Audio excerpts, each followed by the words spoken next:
What is this week all about? Well, this week is all about what does your business do, what it does. Because it's all about the outcome that you deliver to your customers. Many people sort of ask me the question, often, who are you, what do you do as a business? And we talk about the things we do. But the really important thing from your customer's perspective is what it does for them. What is the output, the outcome that you deliver for your customers? Another way of saying that, it's the ideal result that you could actually deliver through your products and services to your customers. So if you think of your ideal customer, the perfect customer who, which is the recorded video from last week, and that was all about the who is it for your business. This is all about what it does. And so if you identify the ideal customer, then what is the result that you want to deliver through your products and services for that ideal customer? That's what we're talking about today. If you are delivering the result that your customers want, it is very likely that you are addressing the need that your customers have. Now, there's a difference between wants and needs, and we'll go into that a little bit in this video quickly.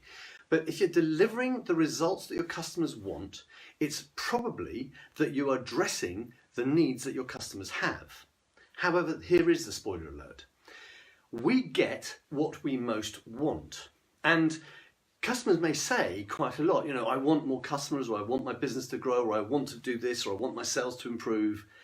But actually, they're not necessarily prepared to do the work to make that happen. They're not necessarily there to be able to do what it is that you're providing to make that work. So the classic example is, if you like, the weight loss program, right? So I want to lose weight is what people say, so they go on a diet. Now, initially, the diet may help them lose some weight. So they're thinking, great, this is working. And then they get to a point where maybe they've lost 2 kilos, 3 kilos, 4 kilos, whatever it is they wanted to lose. And they stop doing the diet. And very shortly afterwards, not only did they put on the 3 or 4 kilos that they lost, but they add a few more come on. Because what the diet failed to do was address the need. And the need wasn't wanting to lose weight. The need was actually wanting to change behavior so that you could maintain a new weight. And that's the challenge. We get something, we buy something, we think it's going to give us a quick fix, but actually after a period of time, if it hasn't changed our behavior in some way, the way we do something, how we cook, how we eat, then afterwards we're going to put the weight back on. So your products and services you deliver to your customer, if it's just a one-off transaction and it's a customer, great. But what you want to do is transfer them from being a customer into becoming a client, a long-term client, a repeat client, someone who's going to come back to you again and again. So this whole idea is that if you are going to discover what people want and you're going to deliver what they need, you've got to be able to make sure you can bridge that gap so that actually it's not just they say, oh, I want that, they get it and then do nothing with it. Online courses are a classic example of this, right? So everyone says, yeah, online courses are fantastic, that's what people do, but the statistics of it are horrible. Less than 80% of people complete online courses, and less than 60% even start them. How ridiculous. You buy a course and you don't even start it. And some of these courses cost thousands of pounds. So the customer wants something, but they're not prepared to do what they need to do to make it long lasting, to change their behavior. And in business, what we're trying to do is we're trying to identify a prospect, great. We're trying to get them to buy something from us, they become a customer, fantastic. Then we want to continue our building that business with that person so they become a repeat customer, become a client. And then we want to convert that client into becoming a raving fan and really building a long-standing relationship with them so that they come back to us again and again. Now, depending on your business, that cycle of repeat business may be daily, monthly, weekly, 2 years, 3 years, who knows how long it may be, but that's really dependent on your business because everybody's business is different. So your business has a relationship with a client and the repeat cycle will be whatever it is for your business. So what are the mistakes that people make in this area? Well, we focus on our product. So we focus on what we're doing in such a way that we don't think about the outcome we have for the customer. And it is the outcome for the customer that is the most important thing for the customer. The most important thing for us is to make money for our business so that we can grow our business. So what we think often is we're thinking about the products, we're thinking about the features and the benefits. This product will do this, it'll make your car go faster, it'll do this to your business, it'll do this to your house, it'll do this to your life, it'll do this to your weight. So we think of features and benefits. But what we don't do is we don't think about customers' wants and needs. And if we don't think about the customer's wants and needs, then when we're delivering our product or service, whichever it is, to the customer, we're going to miss things out because we're not going to understand how to actually convert that want and that need into the result, into the outcome. Because we're going to change their behavior, we're going to change what they do in some way, whether it's, how they dress, how they look, how they talk, how they speak, something in their life is going to change as a result of consuming or buying your products and services. And what we tend to do is we forget to stand in the customer's shoes. Because what's the customer getting from this? You have got a fantastic product and you're selling it to people, but what are they getting out of it? If we can't stand in their shoes and really understand how that customer benefits from it, how it solves their problem, their complaint, then we're missing a point, we're missing an opportunity. And for me, the biggest challenge in any business is being able to understand how my products and services are impacting the customer emotionally, physically, practically, and therefore making sure that at every step in that customer journey, I'm addressing those different issues because it's going to change as the customer goes through that journey.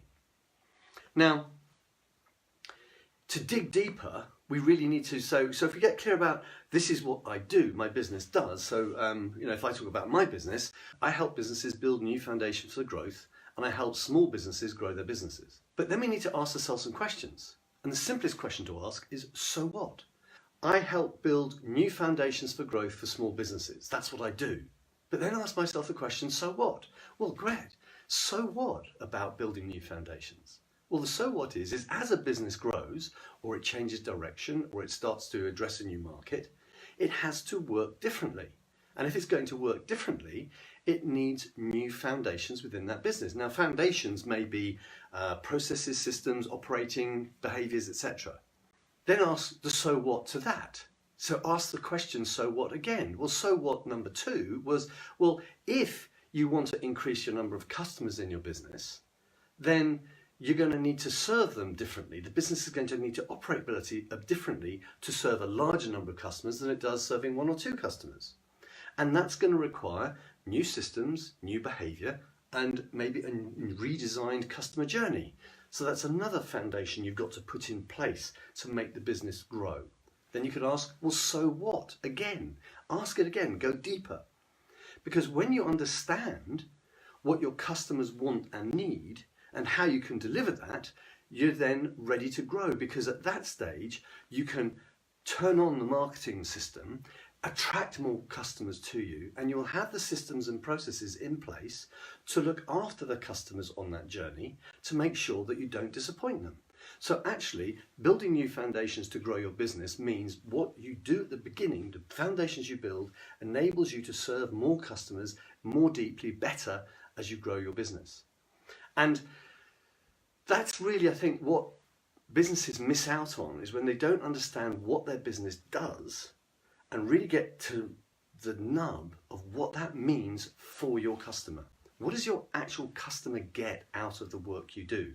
Now, if you are not clear about that, then how is your customer be clear about that? So if you're not clear that that's what your business is doing, when you speak to your customers, when you email your customers, when you present to your customers, when you go on Facebook Live to your customers and try and explain what you do as a business, then your customers are not going to be clear. And if they're not clear, they're going to be confused, therefore they're going to go somewhere else. So your customers need to be absolutely clear on what you do, and to be able to have that clarity, you have to be really clear on what you do for your customers. And that is why I've taken out one of the modules of the course from the Perfect Customer Formula course and made it available. And if you look at the stream here in the Facebook group From Survival to Success for Entrepreneurs, you'll find there's a link to the course, which is how to connect with your customers. Next week, we're going to go to the third of the big questions. So this Last week, the recorded one was all about who is it for? That was last week's question. This week, we're talking about what does it do? What does your business do? Really think about the outcome that you deliver for your customer and be clear on the impact that that outcome has, and be clear of how you are delivering a need to that customer to make sure that then the outcome is sustainable. And then next week, the really vital question is, why are you doing it? Why are you doing your business? This is about why you're doing it for you. What are you getting out of it? How does your business serve you? Because if that doesn't work, then guess what? The business isn't going to work. So the three big questions is, who's it for? What does it do? And now, next week, why are you doing it? And how that serves you. I will look forward to seeing you next week, as usual, 12:30 on Wednesday for the Facebook Live in the Survival to Success for Entrepreneurs Group.